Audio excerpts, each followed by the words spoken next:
आपल्याला जे काय आहे आता पहिले चॅप्टर आपण बघणार आहोत. पहिल्या चॅप्टरचं नाव आहे कॉलम. ठीक आहे, तो कॉलम हा पहिला चॅप्टर आपण बघणार आहोत. टॉसमधला पहिला चॅप्टर कॉलम बघणार आहोत. याच्यामध्ये काय असतं माहिती आहे का, कॉलम हा आपला एक कॉम्प्रेसिव्ह मेंबर आहे. हा एक मेंबर आहे, हा जो कॉम्प्रेसिव्ह मेंबर आहे. आणि याच्यावरती जो लोड लागतोय, जसं की समजा हा पी लोड लागतोय, तो पी लोड याच्यावरती लागतोय, तर या लोडमुळे या कॉलममध्ये स्ट्रेस तयार होतात. ठीक आहे, तो कॉलम जो आहे त्या कॉलमवरती हा लोड लागतोय. तो लोड लागतोय कुठे लागतोय त्याच्यानुसार आपले प्रकार बी पडतात. त्याच्यावरती थेरी प्रश्न विचारतात ते. तर लक्षात ठेवायचं काय बरं का, दोन प्रकारचे लोड असतात आपल्याकडे. एक असतो डायरेक्ट लोड आणि एक असतो इसेंट्रिक लोड. तर तुम्हाला परीक्षेमध्ये प्रश्न विचारेल तो की डायरेक्ट लोड म्हणजे काय आणि इसेंट्रिक लोड म्हणजे काय. डायरेक्ट लोड आणि इसेंट्रिक लोड असे दोन प्रकार पडतात लोडचे. 2-2 मार्काला परीक्षेमध्ये प्रश्न येतात ते. बघा, डायरेक्ट लोड कोणाला म्हणतो आपण, डायरेक्ट लोड, आणि दुसरा असतो इसेंट्रिक लोड. डायरेक्ट लोड आणि इसेंट्रिक. जर समजा कॉलमच्या सेंट्रोइडल ॲक्सिसवरती, समजा हा कॉलम आहे आपला आणि याच्या सेंट्रोइडल ॲक्सिसवरती, ठीक आहे, हा सेंट्रोइडल ॲक्सिस आहे. या सेंट्रोइडल ॲक्सिसवरती जर का समजा लोड लागत असेल तर याला बोलतो आपण डायरेक्ट लोड. याला काय बोलतो आपण, डायरेक्ट. मी आपले डिफिनेशन पण होऊन जाईल. काय होऊन जाईल बरं का डायरेक्ट लोडची definition, direct load. Direct load कोणाला बोलणार बरं का, it is the type of the load which is acting directly कुठे, which is acting over the. बघा, तुम्हाला फरक स्पष्ट करायला येतो त्याच्यावरती. फरक स्पष्ट करा मार्क 4 मार्काला येतो. डायरेक्ट लोड आणि इसेंट्रिक लोडमधला फरक स्पष्ट करायला येतो. मी तुम्हाला डिफिनेशन सांगून देतो, मग फरक स्पष्ट करायला सांगता येईल. डायरेक्ट लोड कोणाला बोलतात बघा, असा फोर्स आहे, it is the force or it is the load which is acting centroidal axis. It is the load which is acting at centroidal axis of, centroidal म्हणजे सेंटरची, centroidal axis of column, याला बोलतात काय, direct load. आणि त्याच ठिकाणी जर का इसेंट्रिक लोड विचारलं असतं, इसेंट्रिक लोड काय असतो, it is the load which is acting other than centroidal axis of, म्हणजे सेंट्रोइडल ॲक्सिस सोडून जर का लोड कुठे लागत असेल तर त्या लोडला बोलतात eccentric load. It is the load which is acting other than centroidal axis of column is called as eccentric load. अशी 2-2 मार्काला डिफिनेशन येऊ शकतात.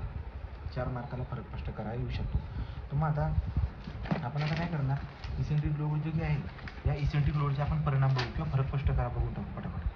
जर समजा परीक्षेमध्ये प्रश्न आला की इसेंट्रिक लोड आणि दुसरा म्हणजे डायरेक्ट लोड याचा फरक स्पष्ट करा, तो डिफरन्शिएट बिटवीन जर का आला क्वेश्चन काय विचारतात ते की डिफरन्शिएट बिटवीन डायरेक्ट लोड आणि इसेंट्रिक लोड, फरक स्पष्ट करा.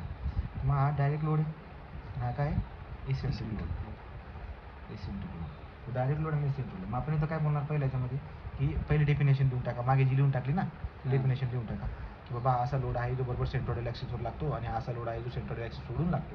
ठीक आहे, दुसरा पॉईंट आपल्याकडे काय बरं का, याची इफेक्ट. डायरेक्ट लोडची इफेक्ट काय माहिती आहे का, डायरेक्ट लोड जर का कॉलमवरती लागत असेल, समजा हा कॉलम आहे आणि ते कॉलमच्या बरोबर सेंट्रोइडल ॲक्सिसवर जर का लोड लागत असेल तर त्याची इफेक्ट काय, डायरेक्ट लोडची इफेक्ट आहे की कॉलम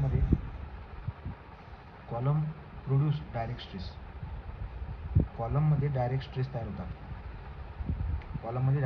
होतात. आणि इसेंट्रिक लोड जर का लागत असेल तर इसेंट्रिक लोडची इफेक्ट काय, इफेक्ट काय त्याचे, तर याच्यामुळे डायरेक्ट स्ट्रेस बी तयार होतात कॉलममध्ये आणि बेंडिंग स्ट्रेस बी तयार होतात. कळालं का, काय बोललो मी, डायरेक्ट लोडमुळे काय परिणाम होतो, डायरेक्ट लोडमुळे कॉलममध्ये डायरेक्ट स्ट्रेस तयार होतात. इसेंट्रिक लोडमुळे कॉलममध्ये काय तयार होत असतं, इसेंट्रिक लोडमध्ये कॉलममध्ये डायरेक्ट स्ट्रेस बी तयार होते आणि बेंडिंग स्ट्रेस बी तयार होते. ठीक आहे, आता डायरेक्ट स्ट्रेस काय असते ते सांगतो तुम्हाला. ठीक आहे, मग आता 3 नंबर आपण जर बघायला गेलो, 3 नंबर आपण आकृती काढू शकतो त्याची. डायरेक्ट स्ट्रेस कसा तयार होतो बघा, डायरेक्ट स्ट्रेस तयार होतो ना, तो डायरेक्ट स्ट्रेस का असतो, सिग्मा नॉट. कशाने दाखवतात त्याला, सिग्मा नॉट. तो sigma naught is equal to असतो P/A, force upon area. Direct stress P/A ने दाखवतात. आणि इथं जर बघायला गेला तर इथं काय तयार होतं माहिती का, इथं डायरेक्ट स्ट्रेस पण तयार होतो. Direct stress is equal to P/A and bending stress पण तयार होतो. बेंडिंग स्ट्रेस काय असतो, M/Z. M म्हणजे मुवमेंट आणि Z म्हणजे सेक्शनल मॉड्युलस, P म्हणजे फोर्स आणि A म्हणजे क्रॉस सेक्शनल एरिया. आलं लक्षात. तर अशी इकडे 2 गोष्टी तयार झाल्या बरं का, डायरेक्ट स्ट्रेस पण तयार झाला, बेंडिंग स्ट्रेस पण तयार झाला, पण इकडे फक्त डायरेक्ट स्ट्रेस.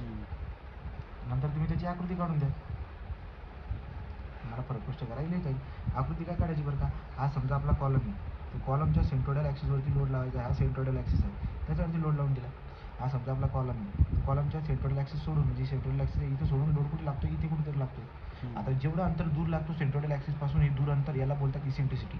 मी तुम्हाला नवीन सांगतो, ही आकृती इकडे हे बघा, इकडची आकृती इथं आपण काढून बघूया. समजा हा कॉलम आहे, हा कॉलम आहे, याची सेंट्रोइडल ॲक्सिस आहे, ही सेंट्रोइडल ॲक्सिस आहे. तो सेंट्रोइडल ॲक्सिस सोडून जर का समजा इथं लोड लागतोय, ते सेंट्रोइडल याच्यापासून हे अंतर इसेंट्रिसिटी असतं, आणि हा लोड आहे P. तर हा लोड कोणता आहे आपला, इसेंट्रिक लोड आहे. कोणता लोड आहे, इसेंट्रिक लोड. तो या पद्धतीने तुम्हाला फरक स्पष्ट करा येणार आहे. तो फरक स्पष्ट करा, तुम्ही लिहा. ओके. तो हा ही आकृती कशाची, सेंटरमध्ये लागला तर हा आहे डायरेक्ट लोड, आणि सेंटर सोडून लागला तर याला काय बोलायचं, इसेंट्रिक लोड.